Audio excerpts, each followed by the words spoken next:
moderator Yuri Sai, my colleagues Dr. Matthew and respected Watoko, Human News Network editor, and my other colleagues and dear friends. I profoundly thank for the generous and hospitable introduction which I don't deserve, and also your honor and your gift that you have given me. I thank you very much from the bottom of my heart. This is an unexpected sort of an encounter with you, and I'm very happy that quite a good number of research scholars are here in this university, though the number of faculty is not many. And then the topic that is given here is discourse. I would like this to be truly a discourse. Definitely I shall initiate some of the key points, the main point, and then it will be a very interactive, dialogical kind of session. Let us think together and let us critically reflect together the Naga political journey right from its inception, that is 1980 till today. So before I delve into it, to give you an bird's eye view of what we are, a sort of broad indication. The Americans are known to be pragmatics, and the Indians are known to be theoretical and otherworldly. And the Chinese are known to be very practical. The Europeans are both theoretical and also practical. Then what about the Nagas? Nagas are illusory, and delusional.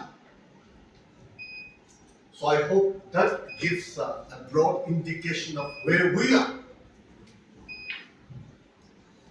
So to analyze and to reflect and to have a critical eye on the contemporary Naga politics, we need, of course, background. So what is the background? How far we have come to this stage today?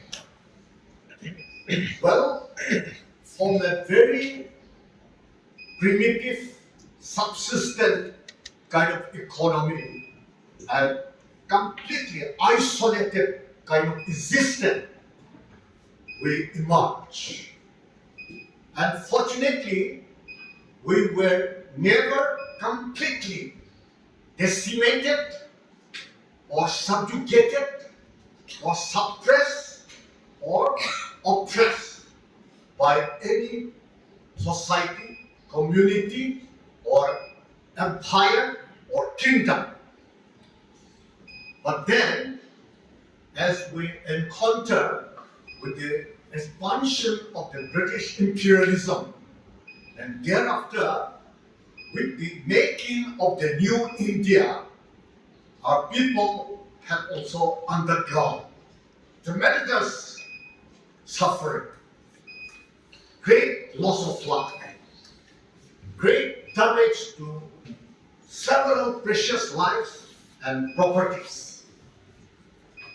And another important damage, which is not outwardly visible, that is with the external destruction, harassment, and oppression, the collective psychic damage is an important damage which affects directly and indirectly for those individuals who are in the thick of this suffering and destruction.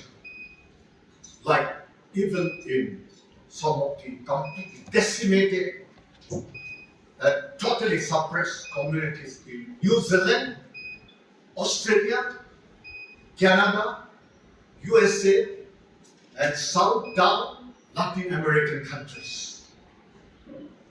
Some of them have been damaged so much so that even till today, they fail to emerge to be normal people.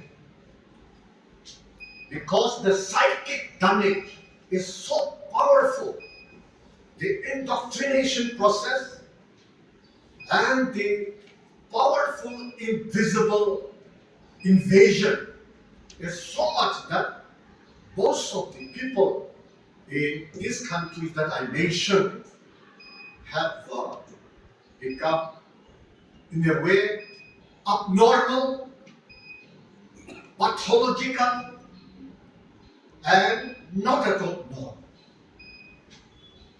Most of them, particularly in Australia, in Canada, in USA, they have become drug addicts, alcoholic addicts, and many other addicts. So they failed to come up because the British wanted to completely suppress them. And they were fighting so much, so-called brave resistance against the outside invaders. And in the process, some of the tribe completely vanished from the face of the earth. And a few of them even remain, but even that they died. And then they have forgotten their languages also completely. But relatively, of course, in New Zealand, the situation is a bit better. That is the Maori people, Maori tribe. And in Canada also, the native Red Indian, their position is a little better. And then in South America, the Mayan civilization, in Peru area, they are also relatively better. But in other areas, they are completely wiped out. In the name of brave resistance against the outside invader for their own autonomy, for their own independence.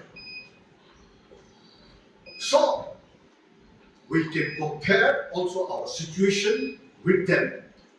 Well, the political consciousness that the Nagas had after their return from the First World War was a good political awakening. The Nagas were the first among all communities of the Northeast and even other insurgent affected areas like Jharkhand or Central Asia or even Kashmir. We were the first to be politically conscious. Politically, we were awake. That was a very good thing. And why it was a good thing?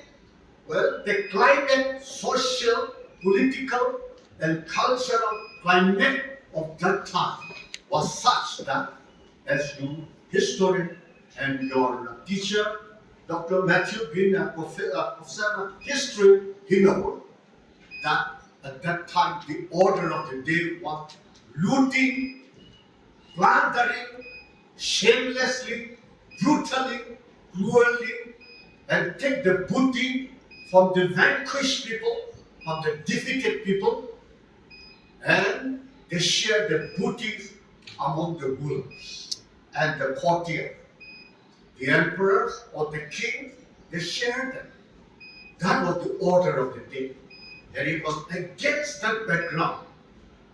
Further, the different imperialist powers were also expanding, like the Danish Empire, Portuguese Empire, Danish Empire, Dutch Empire, Spanish imperialism, French imperialism, and lastly the British Empire were the most powerful. And that's how they were responding. And the way they were treating the natives were horrible. Treated them as subhuman, even lower than the status of animal. Even the Spanish imperialists, the way they treated the Red Indian, stupidly experimented, like whether they are tortured and they are given agony, and how they react, like dog or pig or lion or what animal. And they later cut them into pieces and use their body as manure for their garden, flower garden or others. To that extent, the so-called even advanced people have behaved in a very barbaric manner. So it was against such background our early political leaders, particularly Angami Piso, was in a way through his interaction with the British, he realized that unless the Nagas also collectively fight together, we may also meet such fate from Indian rule. That was his vision at that point of time. And given the political climate of the time, he was in a way right. And that is how the seed of the Naga political consciousness started. But of course, in between, the narrative of our political history has been also, of course, tinged and colored with, of course, exaggerations are also there.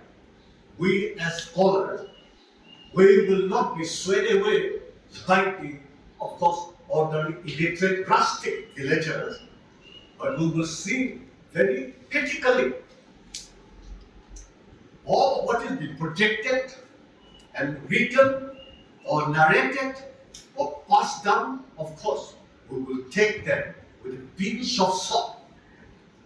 And that is called critical look and relook, reflection and re-reflection and re-examination. So far, so good, but in the process of the struggle, our people also suffered tremendously. Not only villages were burned down completely, granaries were completely destroyed, women, children were also completely molested, raped, and beaten up without any form of questioning. And I myself have also witnessed as a young boy. From time to time, combine operation used to be there, that people were made to assemble in the playground or the chieftain's courtyard. And children used to cry, and some pregnant women even used to deliver in the open space. That is the kind of suffering we underwent. And sometimes they would say, "What is your name?" "My name is what so."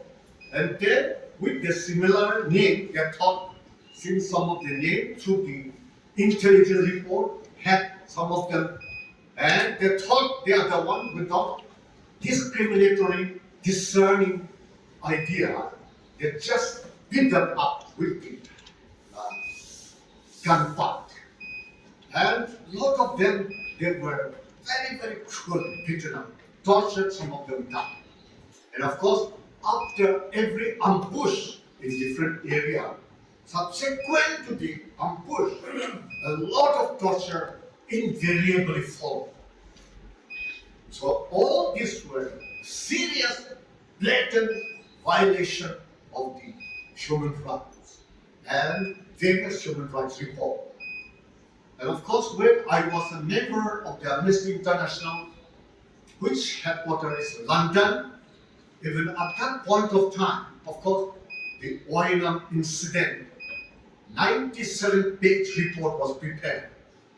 Fortunately, with the help of Nandita Haksa, the daughter of Pierre Haksa, who was a principal advisor of Jawaharlal Nehru and his daughter Indira Gandhi. So even in that was more or less the last blatant kind of torture. And this way, generation after generation, and year after year, we face tremendous suffering.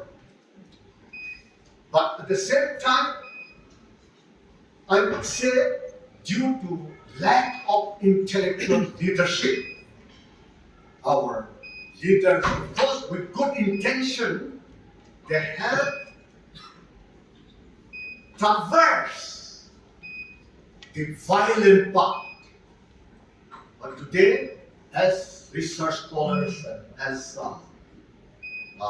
young, emerging, budding intellectuals, we have to seriously rethink the trajectory, the political journey, the method that we have been following so far. Is that the right path or not? Should we continue to follow that path or not? That we have to seriously take. And it is not only our adversary who committed incalculable crime, but unfortunately, in such struggle, even our own people have also committed serious crime against our own people.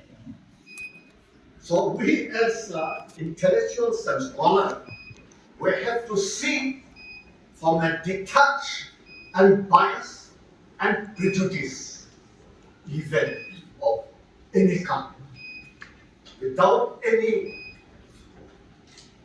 favor or fear. So our own people also inflicted incalculable damage to ourselves. And in fact, the number of people killed, injured, humiliated are almost equal to the Indian Armed Forces infliction upon our people. So many innocent people were also killed. I give you one incident.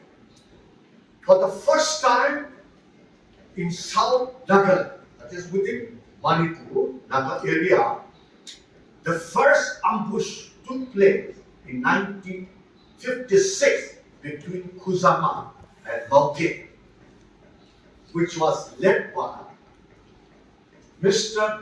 Jacob, who was the first Naga to join from Manipur Naga area, in which a lot of Indian army men were killed in the ambush.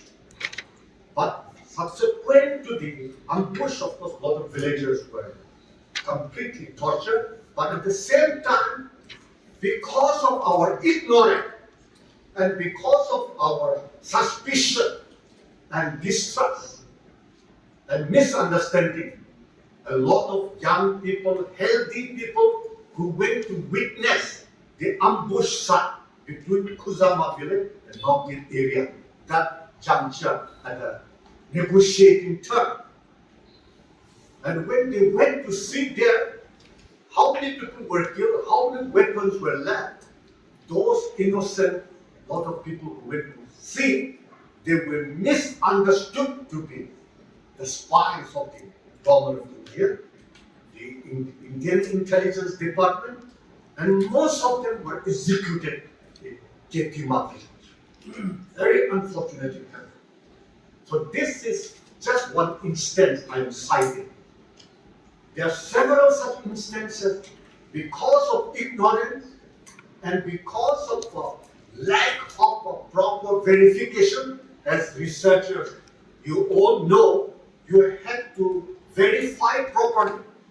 You cannot assume anything. Even if assumptions are made, presumptions are made, your assumptions and your presumptions have to be subjected to rigorous examination, and without proper justification, you can never make, like any ordinary person, making rumor statement or false statement. So due to lack of quality education, that sort of mistakes were committed even by our own people.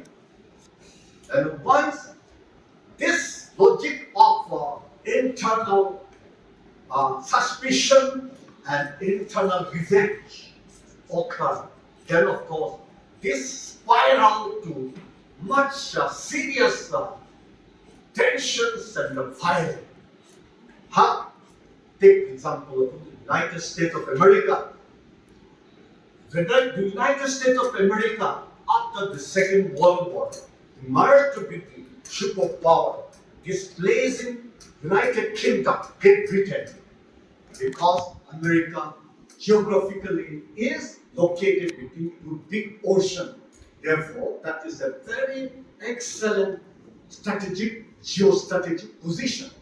The external invaders cannot come easily unless they build an excellent navy or they have thereby good military bases. Without that, they cannot. And that's how, with the complete destruction of Europe and other countries, their armaments and their reconstruction work, America developed the economy very quickly and emerged a superpower, the sole superpower. But what happened even before that? In spite of waging war in the Korea, 1950 to 53 Korean War, a proxy war between the Soviet Union and the USA, and then Vietnam War in the 60s up to 70s. In all this, the death of the Americans is at more than 50,000, and injured number is around more than 50,000. But the kind of wars that America has carried out in different areas is not even equal to the number of deaths in the Civil War. With regard to the slavery or slave trade, in that 6 lakh Americans have been killed. A similar example can be instantiated from other countries of the world. In a similar manner, even we Nagas, in our own political narrative, we have also killed, as I said earlier, and done damage to our own people in a very, very big way. Even to so many factional fighting, how many have been killed? How many people have been humiliated? And some of the top leaders have been also eliminated.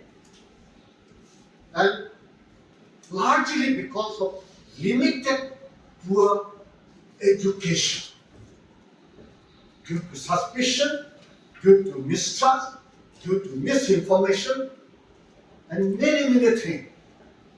And due to false pride, false ego, all this have also greatly contributed to the damage of our own society. So, in the contemporary Naga politics, my fellow friend, what should we do?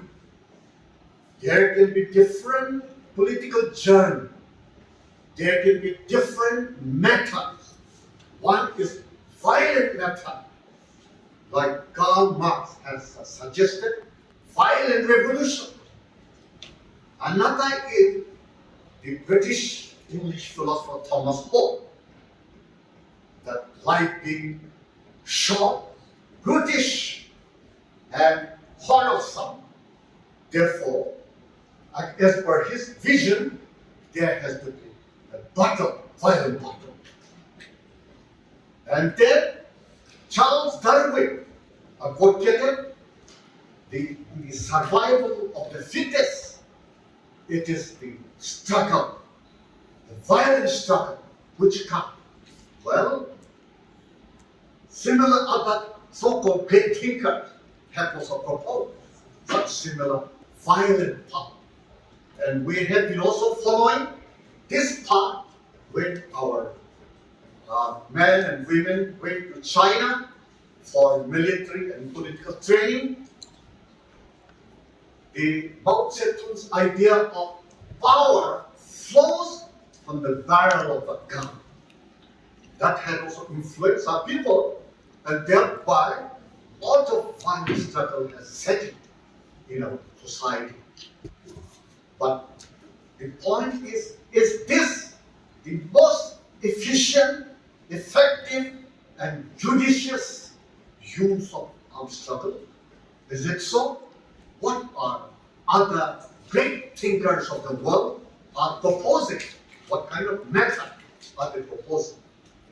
Well, if we take the political philosophy of Confucius, Chinese ancient famous philosopher, Lao Tzu, or Manchu, or Indian thinker like Gautama Buddha, or Mahavir, or the Greek philosopher Diogenes, or Socrates, and the English and Western thinker like Tolstoy, or Arnold Toynbee, historian, or subject historian. Even though he's a historian, but he has a very comprehensive understanding of the human nature and human society. What will they say? What sort of method they would prescribe for an effective judicial struggle? Well, such great minds, sages, and seers, they will advocate non-violent struggle.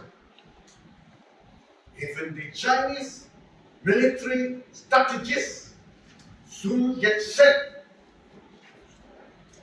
Sun Tzu, prescribed collecting the proper, efficient, holistic collection of intelligence is much more powerful, much more effective than desiccating or destroying the enemy camp and conquering the enemy. Why is he prescribing this? Well, in the human psyche, in the human thinking, even though the victor may boast about their victory, but the vanquished temporarily sad, but silently working very hard how to take the next effective revenge. And this happened in human history, and since you are a professor of history, you know better than me how even the Greek society, among the European, the Greeks were the first civilized people. And among the Greeks, the Spartans were known for their martial race. And they were very boastful of their martial sturdiness. And the Athenians were more of a philosophical. Athenians were thinking more about non-violent struggle and more of philosophy, etc., like Socrates, Plato, Aristotle, and a whole lot of others were from Athens. But great generals and great military men were produced by Sparta.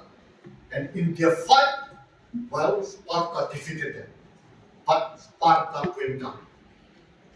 Because the logic of any struggle, as I said, the vanquished people also keep thinking, and then there's revenge and retaliation. And as a result, Sparta is nowhere even today. And similarly, the Greek, although were good in producing great literature, great philosophy, and many things, but they were also humiliated and vanquished by the Persian, today's Iran. They were earlier civilized people. And therefore they were also defeated and vanquished, particularly when the Darius, the famous emperor, was there.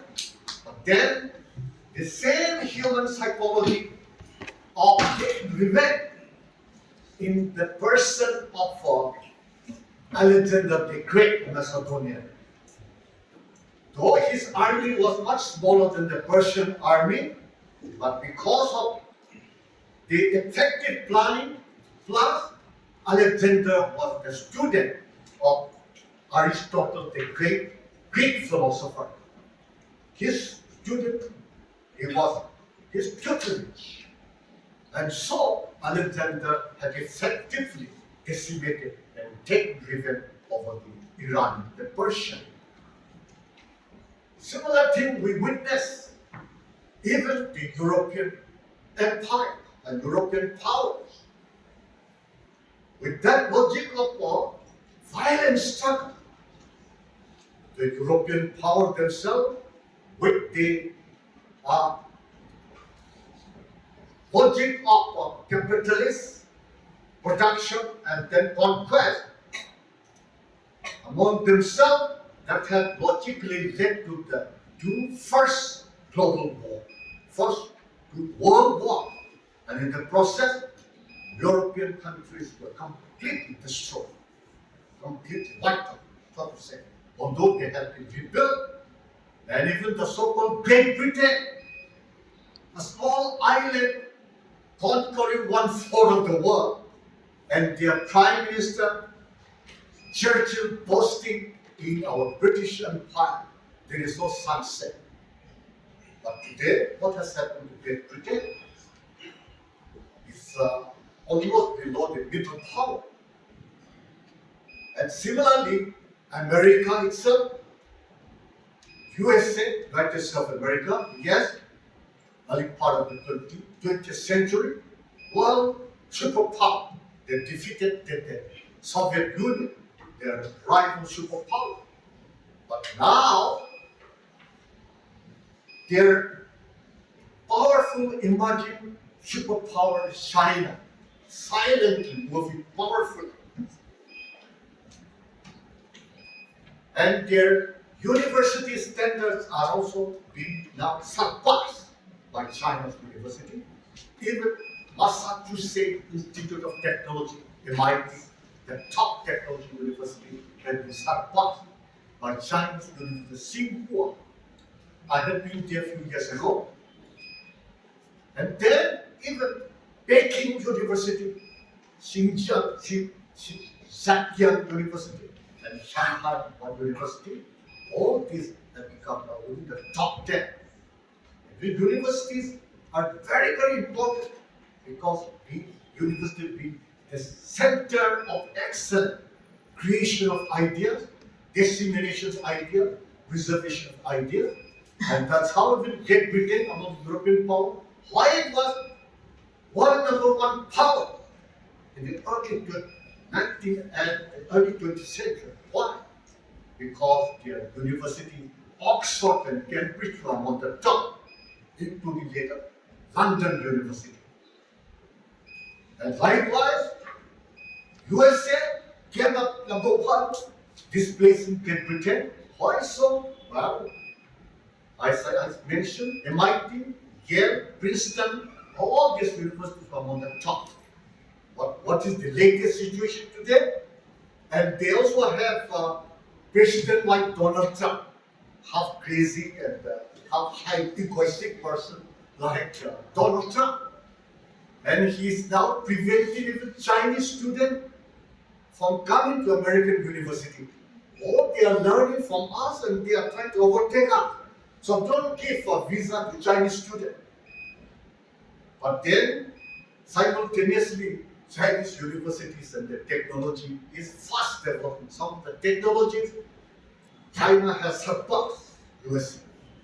Even in the top science journal, the Nature, the patenting, and the top contributors are today from China.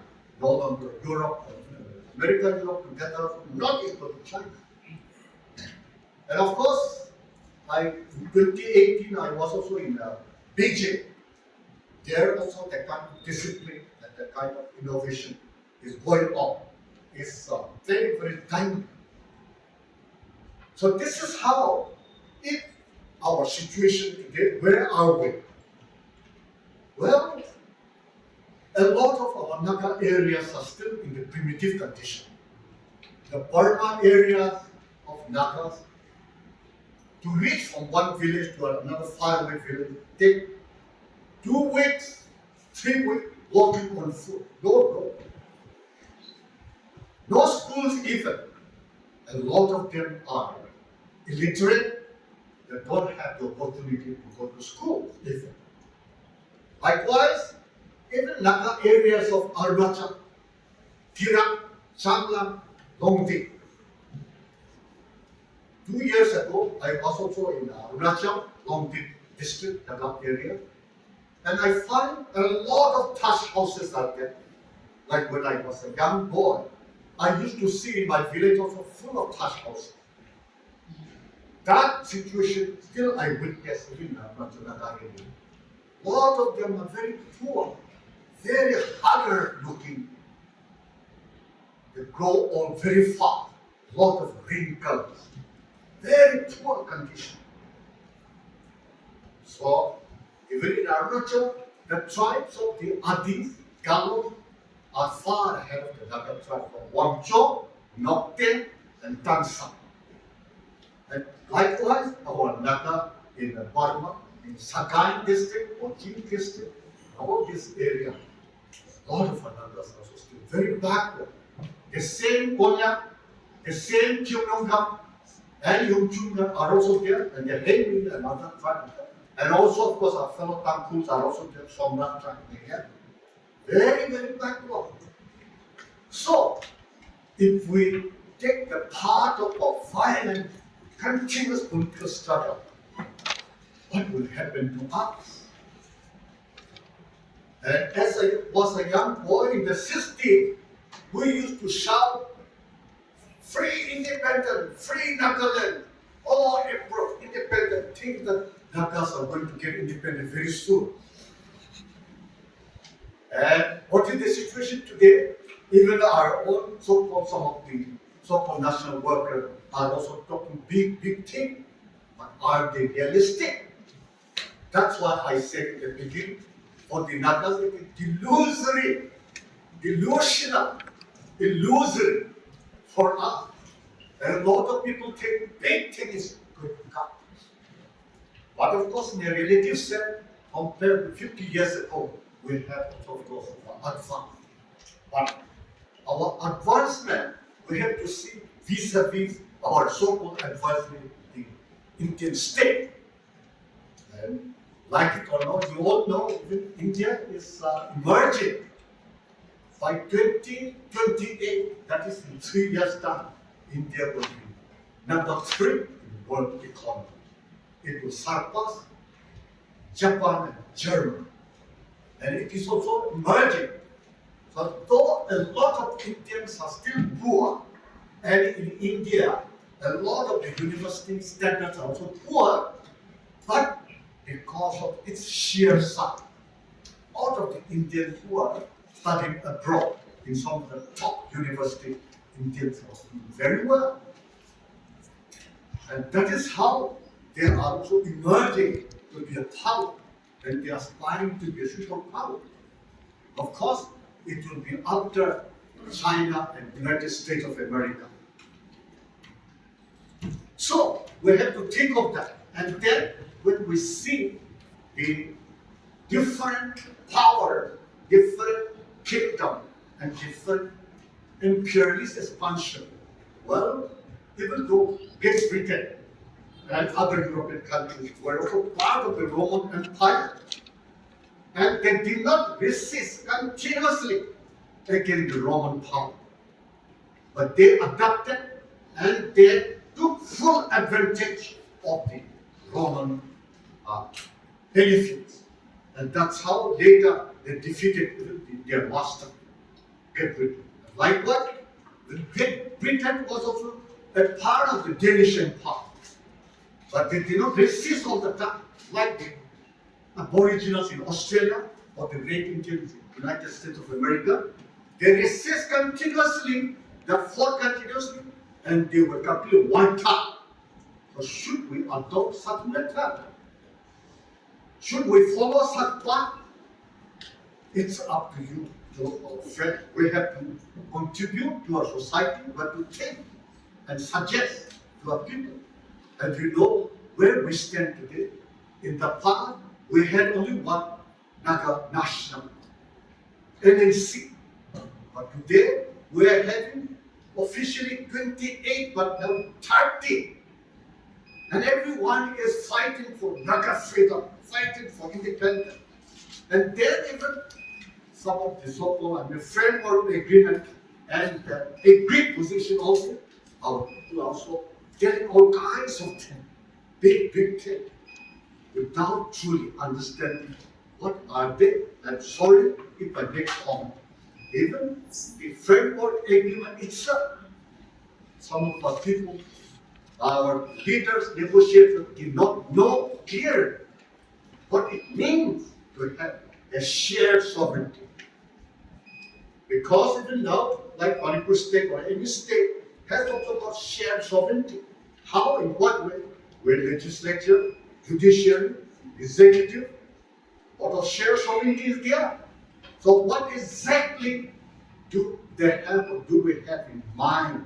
What kind of shared sovereignty? And even what Atal Bihari Vajpayee had recognized the uniqueness of Naga history. Unfortunately, please forgive me, our so-called innocents are boasting so much that the government of India has recognized the uniqueness of the Naga history. But let me say, sorry to say, it's almost nothing. Why do I say so? What is my justification? My justification is every community, every society, even every individual is unique. Each one has their own unique history. And this has been explicitly known from 1980 with the decoding of the genetic side. That the so-called even identical twins are not at all identical. It is a misnomer. Because the gene, the genome, in the detail are not at all the same. And therefore, unless recognition of the uniqueness of our history is properly qualified, it does not mean anything. And in some of the regional television panel discussion debate, I have stated a few occasions, but still our people have not woken up, unfortunately. And I feel very, very sad. And we keep on boasting. And I met even Pfokrehe in Madras. In one occasion, there was a national seminar in which Pfokrehe and the other governors were. Tells that they have succeeded in making ceasefire with the Naga insurgent, and in that I was talking to Pfokrehe. What are the details of the negotiation? It's sad to share with you that some of our people who go there, the negotiating table, are blind and don't know anything. They are there like sleeping partners. You see? Therefore, if they were to have good interaction with the other intellectuals, their struggle would have been much more effective. Initially, when the Naga consultative meeting was held in different areas by NSC and IM, it was a very good thing. And why did they do that? It was on the advice and suggestion of Professor Michael van Praag, a Dutch professor who is the Secretary General of the Unrepresented Nations and People Organization. Through his suggestion, it was done. And that was very, very good. Such things are necessary, international necessary. But what has happened? Even to other factions, most of the so-called leaders are highly egoistic.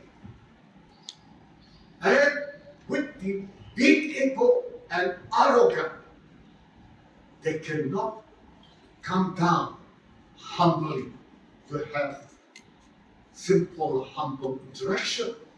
And that is why we are witnessing fragmentation and division, lack of cohesion. And that, in turn, as everybody can understand, is not at all a good thing. So, as for the climate of the time and the situation, we often need to adapt our situation. and learn and even unlearn from history. The good thing we have to learn, the bad thing we have to unlearn. We have to learn to unlearn. Unless we do that, our development, our advancement may be very, very slow. It may be floundering. So, I wish all of us to really think seriously together and give our little money to the struggle of our people. Otherwise, the way the situation is going on, present situation is going on, is not at all a happy situation. Like, for example, even economic development. Unless we develop economically, supposing suddenly, for a hypothetical argument, suddenly, okay, you let us get your independence. Then, every year, what we are getting, the annual budget from the Union of India, 18,000 to 30,000 rupees, crores of rupees, and to give salary to all our state employees and all those who are working even outside. Where from can we have these resources, this money, to pay to our people? How we get? Yeah, I have been to even Bhutan, I have been to Nepal, I have been to small countries, Oceania countries. Even Bhutan is still very poor, just 8 lakh people, and they depend on the tourism. Their resources depend on tourism. On tourism alone, they get 800 crores rupees. And other resources, with the help of the government of India, they build hydroelectric power, and by selling that power, they get the revenue. Other than that, ordinary Bhutanese, most of them study in India. They don't have good quality education, and most of them sell second hand. And like Nepal, some of them, they are very sad to say, even doing prostitution to earn their livelihood. And similarly, with Nepal, from the employees in different countries, they are bringing in money, otherwise from their own hardly in. Likewise, a lot of the smaller countries, of course, tourism in the main sources of income. But in our situation, continuous disturbance, what is the potential of the tourism? Well, very poor. That's not the statistic, very poor. What about our industries, cottage industry, small scale industry? What do we have? Well, whatever little industries, small scale level, whether piggery or farming or anything, due to too much taxation from the different sections, some of them closed down. They could not license.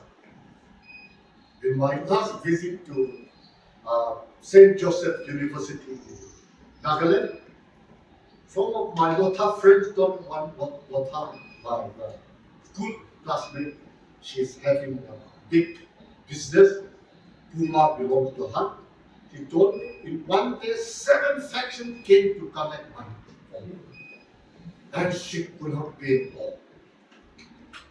Likewise, one our fellow was running the ice factory, but due to too much tax, he could not survive. He closed down. Likewise, another person was doing sand and the bricks business, bringing from Assam, but even he, due to too much taxes, he could not continue, closed down. And then from time to time, as you all are aware, the cowboys and shepherds used to have back to restrain or to stop too much collection, too much extortion. So, what are the symptoms of all these? Are they a healthy symptom? Are they healthy signs? Or are they sickly signs, pathological signs? What should we do? What shall we suggest to our people? Like Great Britain or like other European countries, like even Roman, Initially, they were under the Greek Empire because the Greek first civilized themselves. And while taking full advantage, the next Roman conqueror the Greek, they became a part.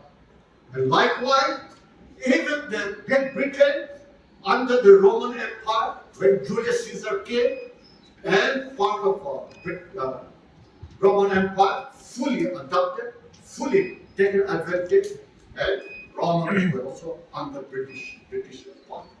And when I was in the University of Sydney, Australia, the stereotype the English people were having over the Greeks and the Roman, they used to look down. You see, their masters had become almost like sons. The British people used to look down on the Greeks and the Romans, and they have certain stereotypical notions for them. So, I think some of the good things that we learn even from other civilizations, and even Chinese, as we know, until the 19th century, China was world number one power. And under the Emperor Qin Liao, under Qing dynasty, the Emperor was so powerful that all European visitors who came to him, they had to bow down several times like this, kneel down, and they had to bow down before the Chinese Emperor, the Qin Liao. But then he was not aware how far even the British power was expanding, how the European powers expanded. He was in his own world. And of course, till that time, China was the most wealthy, most powerful empire in the world. But he was blissfully ignorant of what was happening. And it was Macartney who led the British delegation to allow the British people to have free trade beyond Canton. But the Emperor refused, and he also refused to bow down like other Macartney. And that's how Opium War started. And in the Opium War, the Chinese were defeated. And their palace, Forbidden Palace, in 2018, I saw the Chinese palace. It's really very powerful, one of the biggest palaces in the world. But there also they desecrated, they entered. What is there to forbid? They went and they just destroyed and sacked, desecrated everything. But the British. That's how it started. But right now, of course, even the European public, American public are not so much aware how far China is advancing technologically. Though CIA, Central Intelligence Agency, is of course aware. That's why they think China is their most powerful competitor, rival, enemy. But the public are not aware. They think still China is backward, conservative, authoritarian, no freedom. That is the Western media. See. But the popular media is not actually the actual situation. When I came to even Shanghai University International Conference, a lot of the even Indian delegates were really surprised that even in the middle of the night, women were moving freely. Oh, we thought China is not a free country, but here it's much more freer and much better than India. They will think. So that is how even phenomenological experience is a very important thing. And that is how even the Indian philosopher Shankaracharya was defeated by another scholar, Mishra's wife. Mishra's wife was that you are a celibate, you are a monk, but you have not experienced sex, what sex is. Until and unless you experience what sex is, the pleasure of sex, you don't have the authority to talk about it. And I know better than you. That's how Shankaracharya was defeated. Therefore, experience, first-hand experience was very important. The American, European media is such a very, very faulty and stereotype sort of notion. The same way, what should we do for our people today? What sort of path should we adopt? What sort of path should we follow? I think violent struggle is not the way. This is what I proclaim for you. Because it has its own logic of destruction. That doesn't count must not prove wrong. But non-violent does not mean very passive kind of non-use of force, not at all. Supposing somebody comes to hit me and kill me, I have to use force to make him fall down or make him not doing any harm to me. Supposing if I'm a martial artist, I have to use force to stop. So, non-violence does not mean non-use of force. No, that's a wrong misunderstanding. So I would say we have to really accept in our education. And we have to share with our people and to restrain them to join the so-called national struggle or violent struggle. For some time we have to stop. Otherwise, that is going to be a kind of multiplication of parasite in our society. And that can withhold our advancement. So I think with this broad points here and there, I will stop here and I invite your criticism, your comment, your suggestion, and your question. Okay.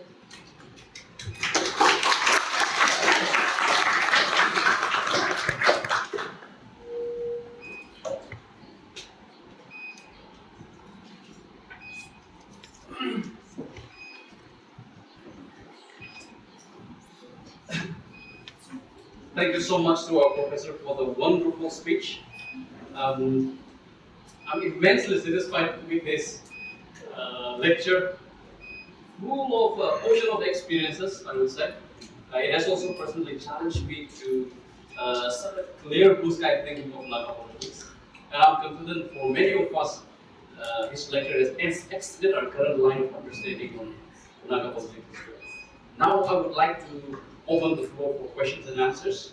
So, any one of you, if you have curiosity or clarification that you want to make, please write on a piece of paper and please share it here. Or,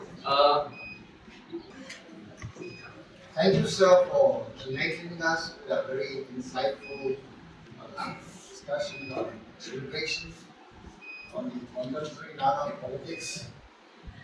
But sir, you have given us a comprehensive background of various civilization aspects coming in common with the Naga issue, particularly the Naga nation movement.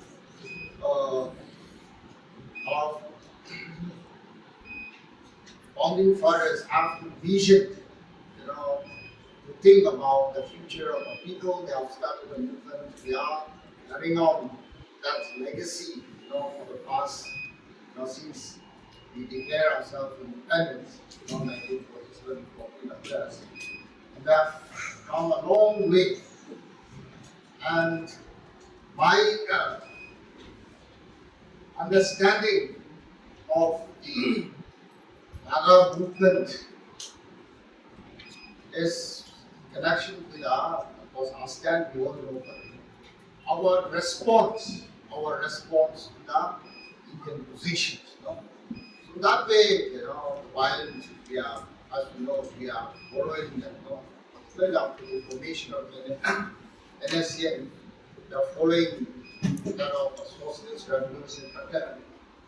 And that revolutionary violent means have obtained today, and we have come to the so-called ceasefire because it's a military term. And now, most of us who are sitting down here might not be born then, 1997, and we are thus far at.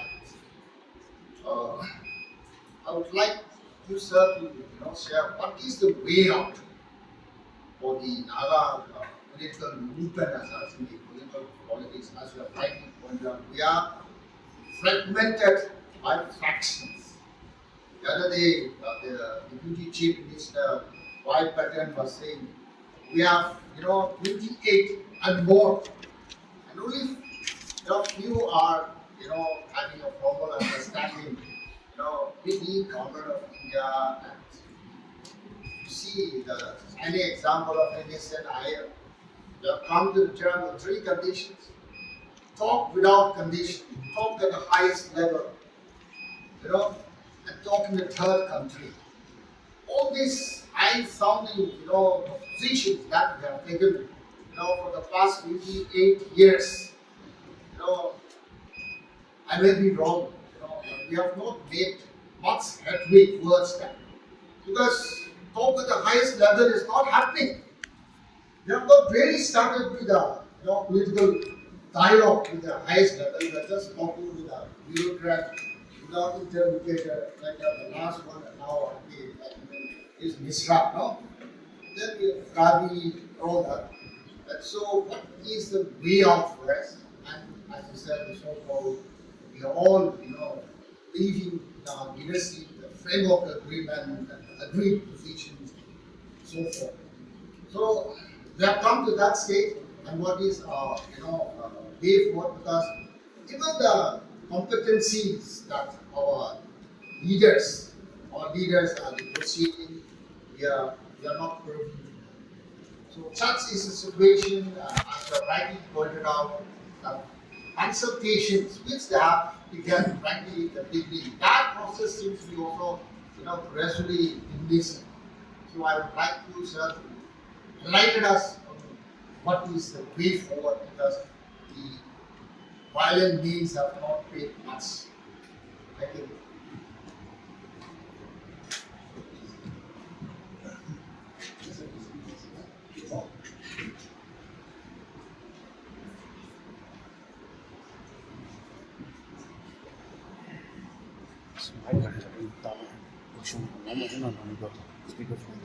Well, your question is a very good and relevant one. I would say to ask for a near sovereign independent country at this age, at this time, is impossible. From the government of India, it is very clear. And they are not going to give this. Why? Because, as you all know today, it is the RSS and BJP nexus which is ruling. And it is with that agenda, even the status of Kashmir has been removed. Article 370 has been removed. And so, why will they give something higher for the Nagas? And what is the strength of the Nagas? In politics, it is not easy giving on a platter plate. Please take. Never. It's a very tough thing. They don't give easily. Therefore, in the bargaining, unless we show our strength, we will never get any substantial thing. Then, how should we adapt ourselves?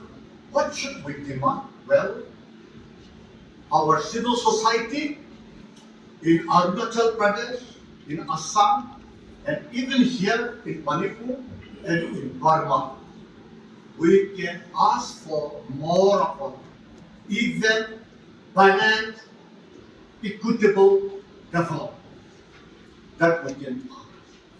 But even for this thing, our hardcore nationalists are saying, no, don't ask anything like this.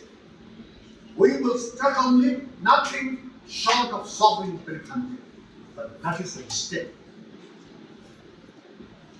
Until we get that, until we go to that goal, which may be 100 years, more than 100 years, we need to also develop ourselves.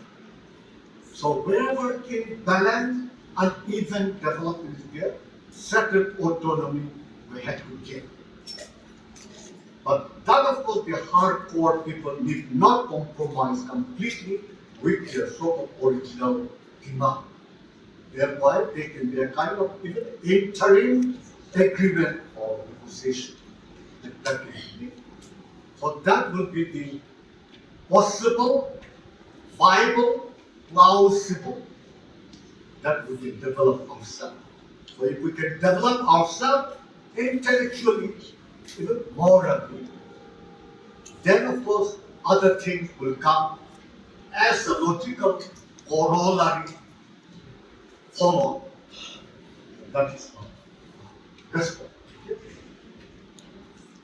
Sir.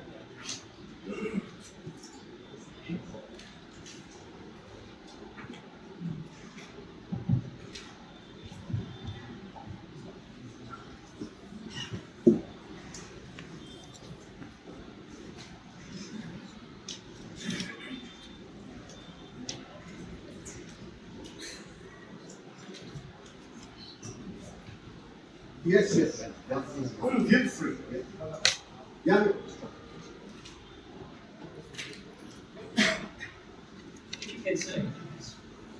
Can I speak from you? Yeah, please come. Feel free. From here, sir? Yeah, yeah. Come on, come on. So that if you speak to the mic, everybody can hear. Okay.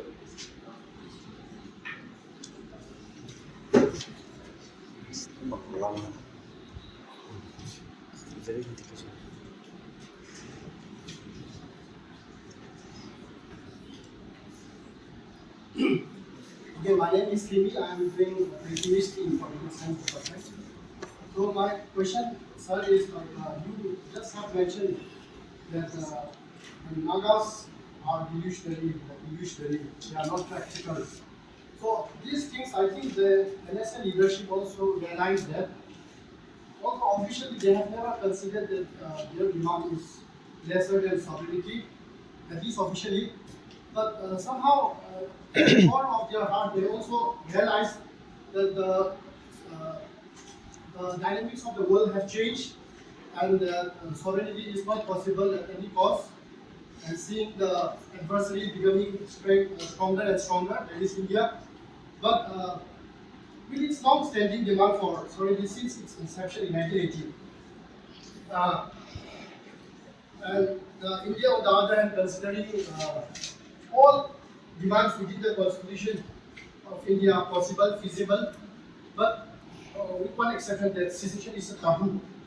So with this background, can one really hope for a final settlement, given the fact that the NSL, whether we agree or not, whether it is very obvious or not, they have enjoyed a parallel authority both in Naga and Manipur. Can they really give up this authority since they have been enjoying since its inception? So I think they are they know the realities, but still they are not being honest. So they want to enjoy this parallel authority as long as possible. So how agreeable is this? What's your comment on this? Yes. And that's like, okay, sir, only one question. Okay. Thank you, sir. Yeah. Okay. Thank you very much for your question. You see, the problem of final settlement. In the final settlement, the government of India is not going to concede much. They are proposing to increase the number of parliamentary constituency. More MPs they're willing to give. More MLAs they're willing to give. More development fund they're willing to give. But structurally, constitutionally, the government of India is not actually willing. Because going by the RSS, Rashtriya Swayamsevak agenda and BJP's agenda is one nation, one language, one religion. Hindi, Hindu, you see, this is void. Therefore, against this way, the government of India will not go out of their way to give big concession to the Nagas. And then the feeling and the position of the Nagas is that once we enter into a final settlement, final agreement, then in future, politically, our path is closed, our way is closed. Therefore, we cannot do that. That is their feeling. That is why I said the civil society has to struggle for greater autonomy. And in this struggle, the so-called national struggle or nationalism should not interfere. Like, for example, if Arunachal, Longting, Tira, and Changlang district, if they are given better autonomy, like little higher than 6th schedule, like the territorial council, it's very good. Likewise, other areas in Manipur should be also given. And then, like in Burma area, we have to suggest to our Myanmar sisters and brothers to have such negotiation with the Myanmar government. And they should have more schools, more hospitals, and more facilities for infrastructure development. We should ask them, and that is very much possible. And that is practical, and that is pragmatic. And why I say again, delusional, to share with you a lot of the even so-called Naga leaders. They thought we're going to get complete Soviet independence very, very soon. That is what they're thinking. And to give you an example, the first Naga Best Jacob, who joined from South Naga, he is actually my first cousin brother, my mother's eldest brother's son. He himself thought during the 1964 ceasefire, Nagas are going to get independent, so he sold out his garden, he sold out his petty field. Now I have to fully dedicate for the Naga cause. But he was completely mistaken. You see, though he was tortured and tormented by the Indian army after his arrest, and due to that he died in 1966. So in the same way, many Nagas are thinking like that. That is one delusional or delusory or illusory way, that word. Chasing after the mirage, or let us be landed on the ground. Let us not be too idealistic. And in the name of that, we chase and mirage, keep evading and evading, evasive and elusive. The process, we are the loser. So let us not lose. Let us also get something concrete advantages and opportunities and develop ourselves intellectually, morally, and economically. Okay. And here also one question. The phrase India first and Nagas later, or Naga first and Indians later. Well, humanly speaking, logically speaking, we begin from the self, from the individual to the family, to the community, to larger. The concentric circle keep on expanding. So naturally, the Naga interest should be first. Okay? And here again, two more questions.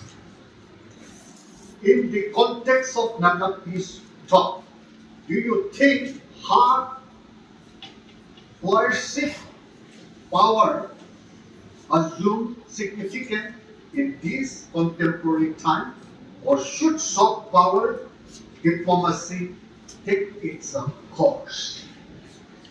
Well, the non-violent, intellectual, and moral power will prevail, and coercive, violent force will not do, and we do not have that strength also with us.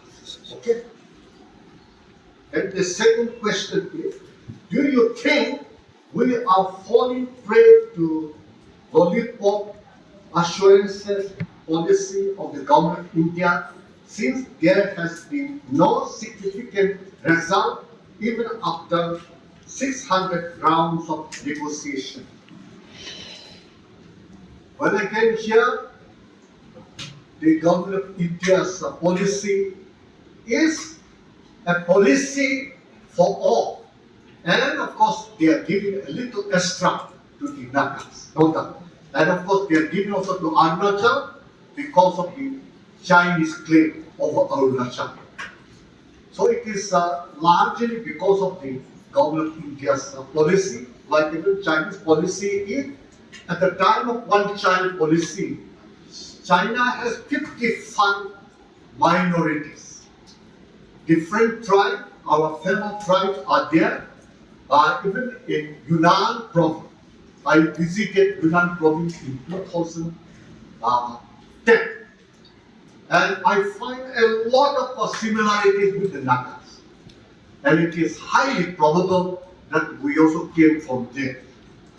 So many so many tools that we use, they also use. Even handbag, many things, and so many other instruments. Very, very same, and even necklaces, okay? Exactly the same. So, 55 minority, the Chinese policy is including, of course, Tibet and Xinjiang and others, Kazakh and Tajik and others. They have, instead of one child, they have 2 children policy. And then there are other advantages they have given to them. So in the same way, the government of India is also following that policy. And of course, the tax exemption, income tax exemption in the northeast to all the tribal posted in the tribal area. It is of course because of the Naga struggle that they are giving even this concession to us. Other tribals from central India, from Rajasthan, the Minas, and many other tribes from outside of northeast, they all have to pay income tax.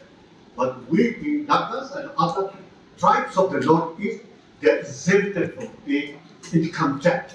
But that is of course because of our struggle, byproduct of our political struggle. In the same way, Nagaland state, at that point of time, it was a small state.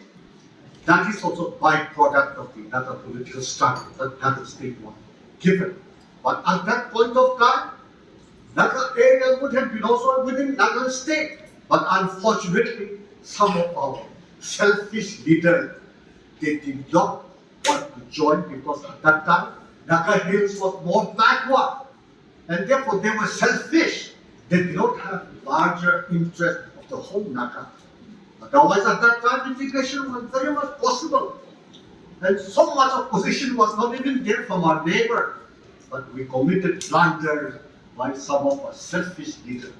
And we should also acknowledge and admit our own serious faults and mistakes. Okay?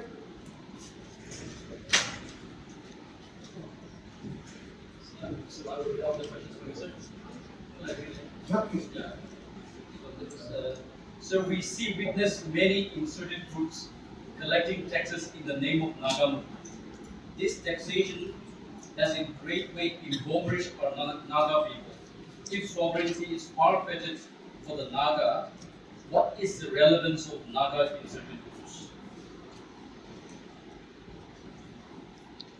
Well, after the Naga insurgency, many other insurgencies also got inspired and they also started. And that is how, if we take, for example, even Bodo Territorial Council, today a lot of development have started. They were completely neglected. And I visited even last year in Bodo Territorial Council. And 10, 20 years ago and today, a lot of difference is there now. They have also now airport, they have their own university, Bodoland University, they have their own medical college, they have their own engineering college, and so many development have taken place today. And roads are better, now blacktop now. So it is much better now. So with their movement, They were trained, of course, by our Naga sergeant, and with that movement, they also suffered, but they have started developing now. Similarly, even with the Mizoram, Lushai Hill, they got inspiration from the Nagas, and Nagas also helped them when they were going to so-called East Pakistan, which is present Bangladesh, for training, for food, and other things they used to arrange for the Naga, and Naga used to give them arms and train to the Mizo National Front.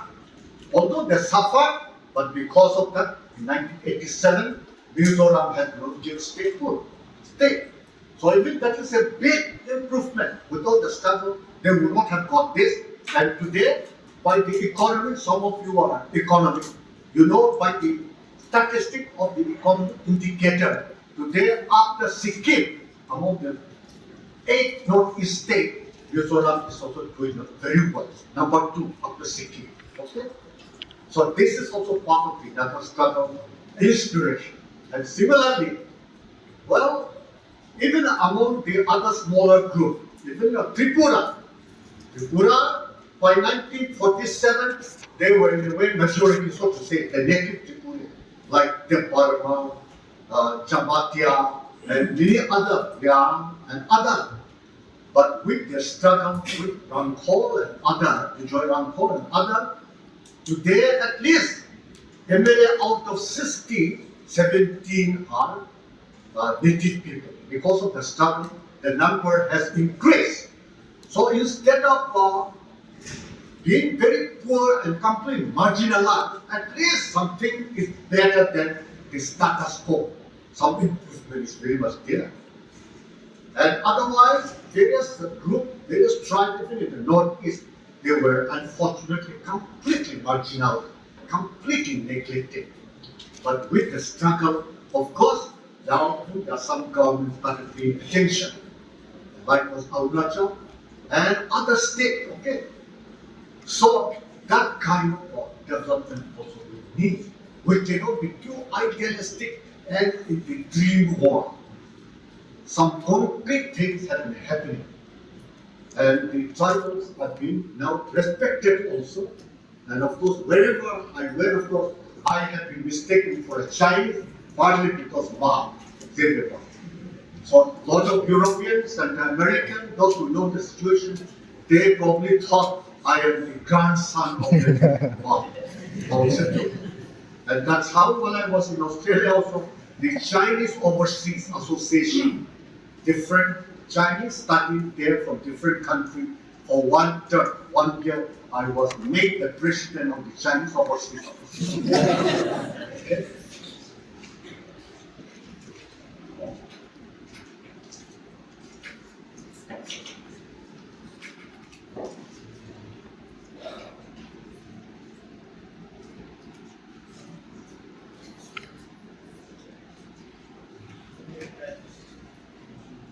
The question is, do you think integration of Nagas is relevant or not?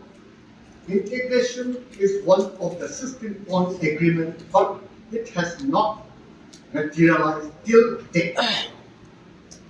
Definitely, integration is very much relevant. And some of you, I do not know whether you saw my article or not. Last year, the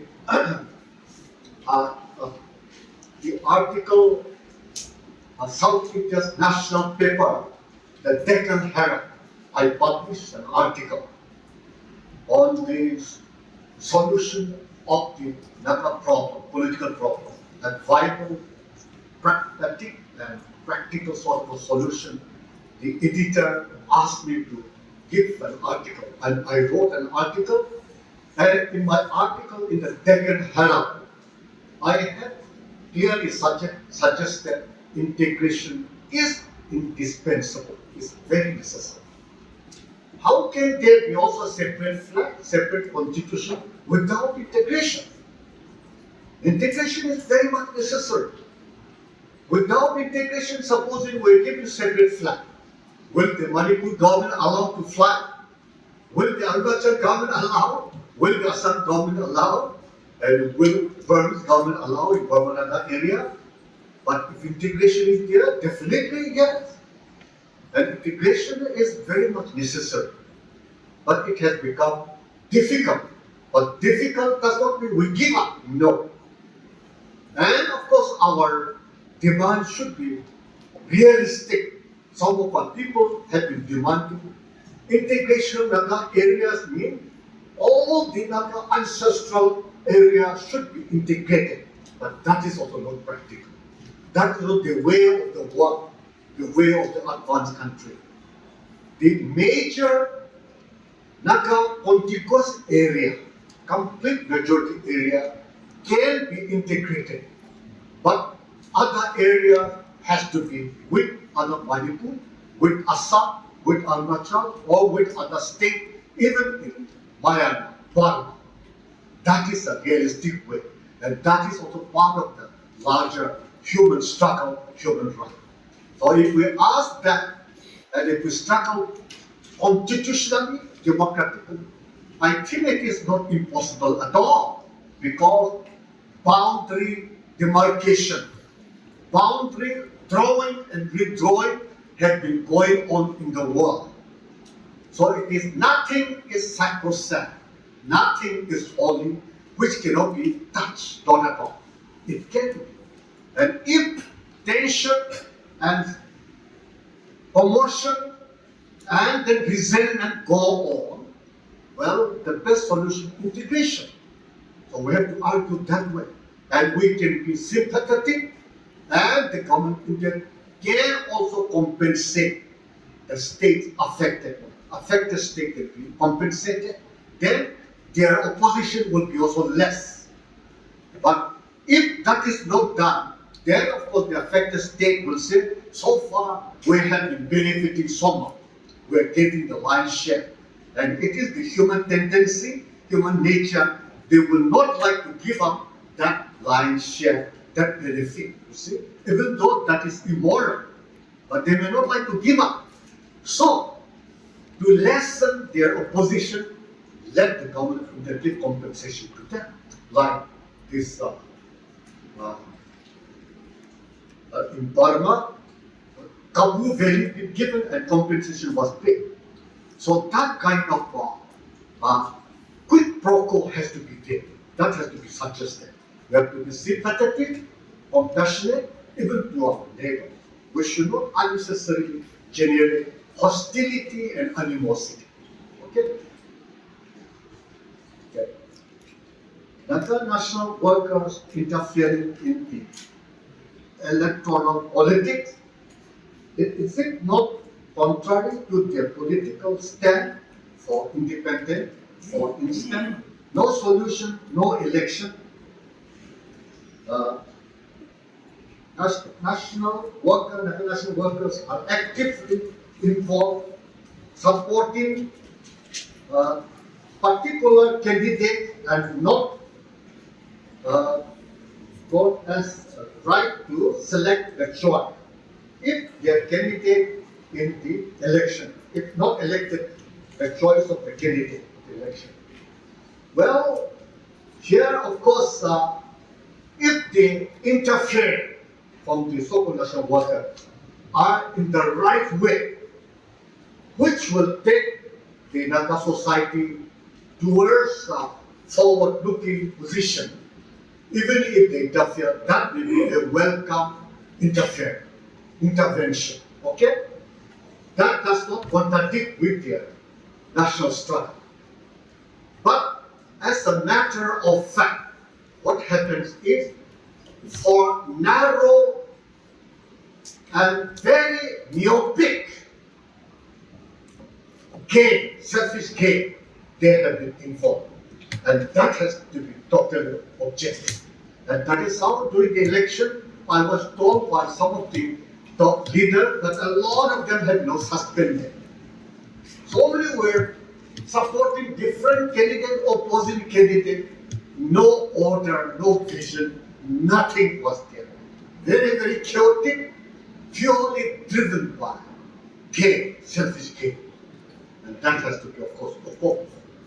And whatever they are doing, of course, is not in the right direction in the selection of candidate and supporting of the candidate.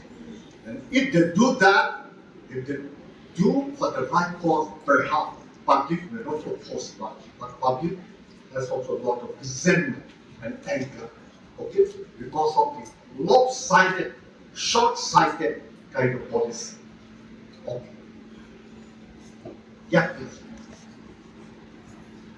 This particular Thank you. Yes. It's okay. Let everybody hear you well. This, citizen, I think I can raise my voice. This particular, matters have been, a matter of concern for the Naga citizens of the whole, as sir has rightly pointed out, if it is for the good, for the larger interest of the Nagas, then, it will certainly take over the course of our movement as such. However, the reality is that, you see, the basic contradiction what I mean is that we have a constitution. That constitution is Indian constitution. And here, our Naga independent movement doesn't believe in the Indian constitution. And it is in that context, at one point of time, in the 90s, no solution, no election was a dictate. And people participating in the society, the right as Indian citizens have been, even a lot of participants, things that, and as have been one of the allied religion, but all encourages for our certain issues. But when ordinary people like us raise such questions, questioning the logic behind, the rationale behind, and they ask simply question, you are against the nation. So such kind of policy is not really helping us to be part and parcel of contributing factor as citizens of the Naga movement or Naga movement. So it is in that context that from the Indian perspective, few groups participating, they say they don't believe in Indian electoral, but if they are participating, it is a good side to the point of Indian government, our national worker participating and negotiating, having a team. Because it is diluting the stand of our movement. So it is in that direction when such a policy, formulated by our top leaders at times. Because you see, in particular party candidate have been signed up, just one person, and they are not even talking about across them, and they are aligning with the so-called RSLs, BCP government, where they talk of Akhand, one nation, one language, so on and so forth. But then if you see the reality, so that reminds we are not, we cannot predict the future. It is such a political issue. India is so much of diversity that if that is true, we never thought it will become like a former Soviet Union. So it is in that context, I think our leader need to have a clear of that policy regarding that. Yeah, and I like the passage. Certainly, I fully agree with you. It's a very, very important question. I'm grateful to you. Initially, in the Naga Hill, you see, the first Indian general election was boycotted.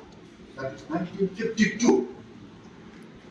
And the second general election, 1957, was also boycotted, successful, but that also confined only to the so-called Naga Hill. Unfortunately, 1952, from Manipur, MP was Ishankeshan. And second MP 1957 was, of course, suicide, And again, 1962 general election was also in a way partially boycotted. But again, 1962 MP for Manipur was Rishan Kishin again.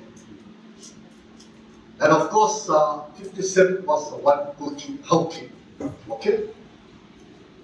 So that way, in the Naga Hill, boycott was in a way successful. And politically, that is the correct way. And it was because of this correct step, but that the government of India took it very, very seriously. And when a lot of fighting was going on, it was in fact British professor Bertrand Russell from Oxford University who proposed and wrote a letter to Jawaharlal Nehru for a ceasefire. And that is how, in fact, the government of India also took seriously that something important has to be given to the Nagas. And that is how a state, Naga state, was created, actually. And a lot of autonomy, not only created, but with a lot of autonomy, like Naga state was to be under the external affairs ministry. Very high autonomy. But because of our weakness, we did not prepare ourselves well. And we were so dependent financially on the government of India that in 1971, when Pfokrehe Sema was Chief Minister of Naga State, from External Affairs Ministry, Naga State came under Home Ministry. So also, with that idea in Naga areas Manipur, later on, we also wanted to boycott the election. But are we strong enough? And will our boycott make effective voice or not? Without studying that, we boycott. And what is the consequence? Well, without any problem, Kuki, Zombie, Manipur people got elected. Every MLA seat from all area has a big constituency also, but Kuki got elected. So practically speaking, theoretically fine, but practically speaking, are we in a position of strength or not? Without assessing that, we cannot blindly just do that. And MLA seats during the territorial council or during territory of Manipur, Naga number of seats were much higher than Kuki Zomi. Mahar people, but they almost equal or equal, you see. Therefore, while fighting for the big goal, what is happening at the ground level? Don't destroy yourself, your group. Be realistic. Be pragmatic also. Look at your ground reality also. And that's how politics has to be there. And that's how Aristotle defined politics as the art of the possible. You see? Not blind, we cannot do that. But to see our situation. And therefore, it's very, very important. And sometimes we need to adjust that, adapt to the situation. But that does not mean we are selling our principle. No. Okay?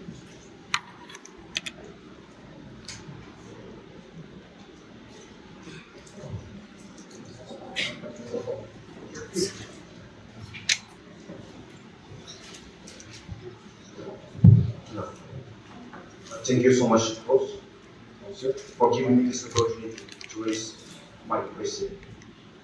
In fact, I usually have a heavy heart and have a cloudy eyes whenever I think about this topic. I grew up in Nagaland. I stayed in Nagaland for 11 years. However, I have spent half of my lifetime explaining them that we are not Gajanagas. In fact, I'm so sorry about the other community. I don't have that much knowledge about Jandil and like Ziremo. I'm sorry about it. But as long as my knowledge and experience, I know something about Sanataka. I know something about my tribe, that is called Tango. I know something about it. We practice things that Nagaland people does not even practice. They do not even do. But we practice it. Say for example like 14 August. Comparatively, their celebration of 14 August and our celebration in Tango and Sanap is totally different. It's beyond. But my question here is, why do they call us Naga?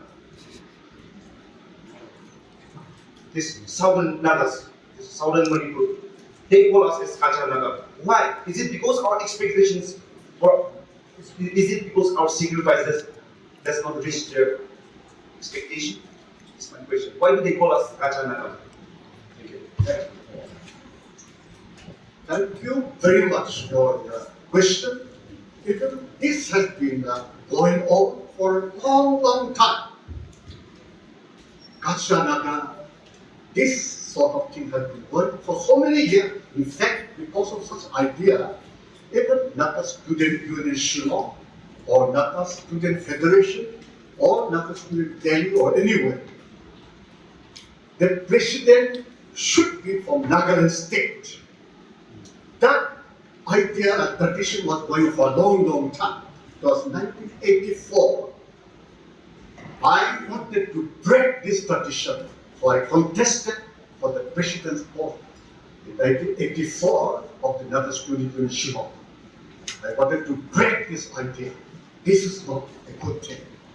And because of that, later on, any Naga from Manipur or anywhere, territory can be president. But before, it was only from Naga state. Okay? In 1985, Naga Student Federation also had a problem. And it was Lunsing Saisa's son and myself. We walked out of the Federal Assembly of the Naga Student Federation in 1985. Because one out candidate was saying, if out is not elected as president of Naga Student Federation, we will do this and do that. And I said, so far, no Naga from outside Naga state has been president, and yet you are speaking in this language. If this is so, there should be a parallel Naga student body, South Nagaland, North Vietnam, South Vietnam, South Korea, North Korea. That will be there. And we, I forgot his name, Rano Saisa's son, Lucy Saisa's son, and me, members of Federal Assembly, we walked out. And a big commotion was there. So many people were greatly disturbed. Oh, Naga unity is about to be broken. And a lot of the what should be done, and they came and talked to me. Some of the senior people came and talked to me. Why don't you be the president? Somebody asked me. I could be president, but since I am doing my master's from Yehu Shillong, practically not possible. President has to be based in the home, either Nagaland or Manipur. So practically I cannot. So I became only debate secretary. So that was broken in the way. That tradition was broken. And why Naga? Well, this is out of complete ignorance. And what is that ignorance? Well, our Zilian people, according to the Ankani people, when British asked them, what is the name of that tribe near your place there, that one, that is Xavier? Oh, there are Quetzalcoatl, dwellers of the forest, Naga. From Quetzalcoatl came the from Anglicized Naga.